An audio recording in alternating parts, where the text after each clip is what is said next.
Hi class, it's Dr. Benavides for my week 3 check-in video for Social Work 501, spring of 2024.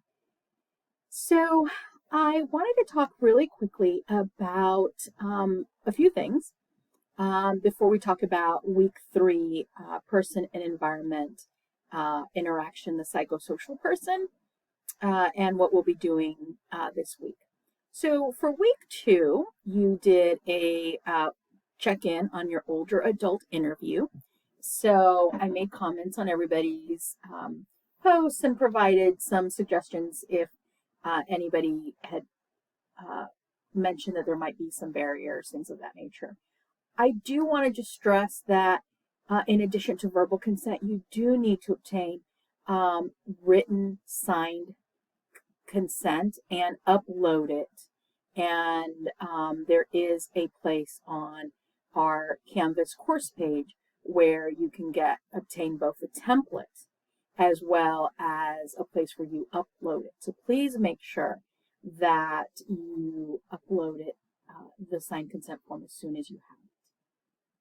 It's really important. If I don't have a signed consent form for you from your interviewee, when the assignment is due, you will have an automatic 0 on the assignment because I cannot move forward with grading it without a consent form. So just really quickly. The other thing I wanted to talk about was the week 2 discussion genogram. As you know, in week 2, you were asked to watch Mi Familia and then pick one of the characters and draw a genogram or use one of the genogram templates that are available online. Many of you chose to more draw one out, and that's absolutely fine. Did really good. For the most part, everyone did a really good job there. I do just want to stress, though, that while a lot of you did,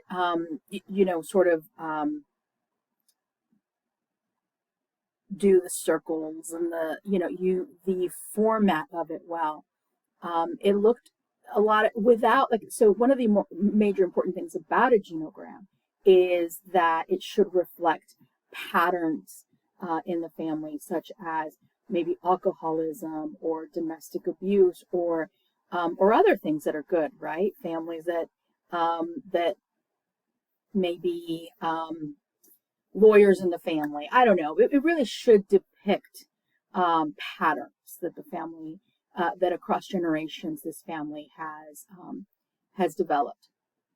And we usually, it doesn't have to be all problematic patterns, but that's usually what we see in genograms because it helps families to sort of understand where some of the root causes for some of these issues that the family might be experiencing at the moment. So that is a part of it. The other part of it is that it should also reflect relationship patterns, whether strong bonds, conflict, enmeshment, whatever it may be. Those things should also be as a part of the genogram. It should not look like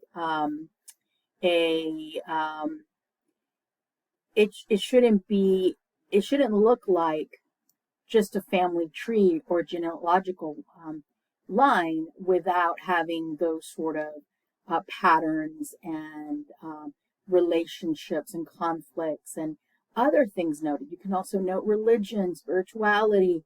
You can note so many things because the purpose of it is to help you understand the family and for the family to understand themselves. And part of that is through the process of creating a genogram. And then part of it is reviewing it once the genogram has been created. And so you can either do this with an individual or with a family or both.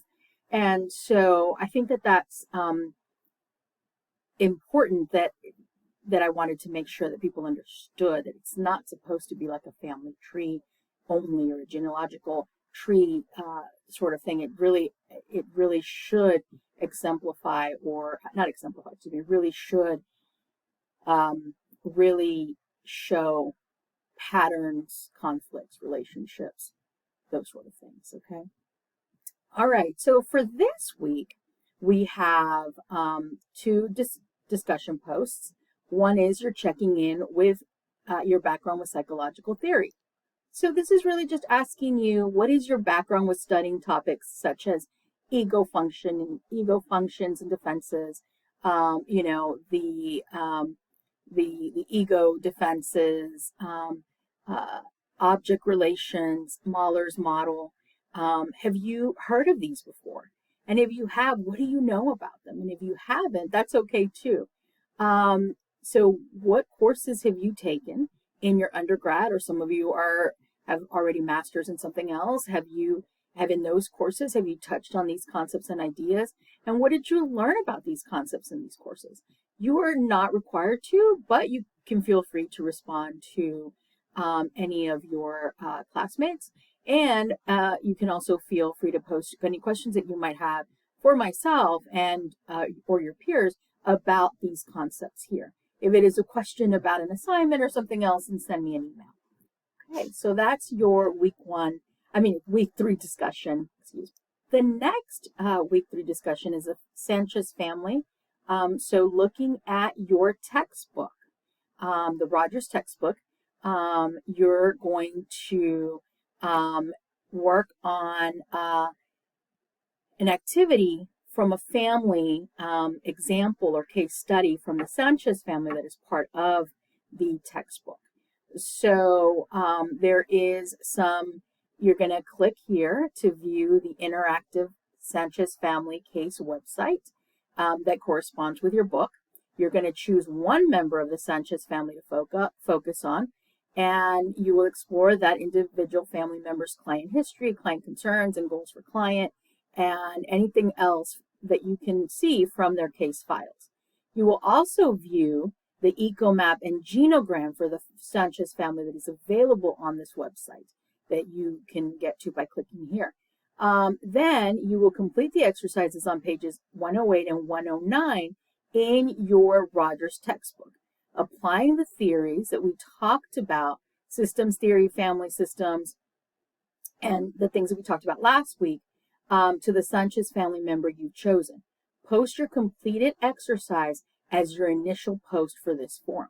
That's your initial post, and it's due by Thursday of week 3. So this Thursday, very important. So that's your initial date, and that would be April 4th. And then you are to respond to at least one classmate. In your response, describe what you will learn from your peers and what you can add to your peers' learning regarding systems theory. So really important. That response is, of course, due by the end of the week, by Sunday of week 3. And you can see the information here about what, some other assignment guidelines.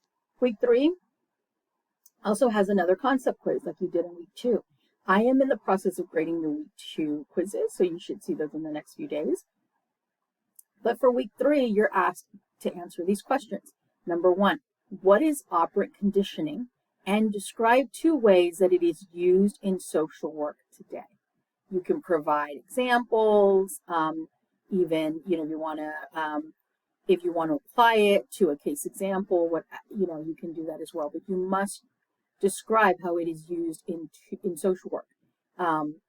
Describe 2 ways it is used in social work today. And then the second question is describing Piaget's cognitive adaptation process, how we learn new things, and by using an example to demonstrate aspects of the cognitive adaptation process, okay?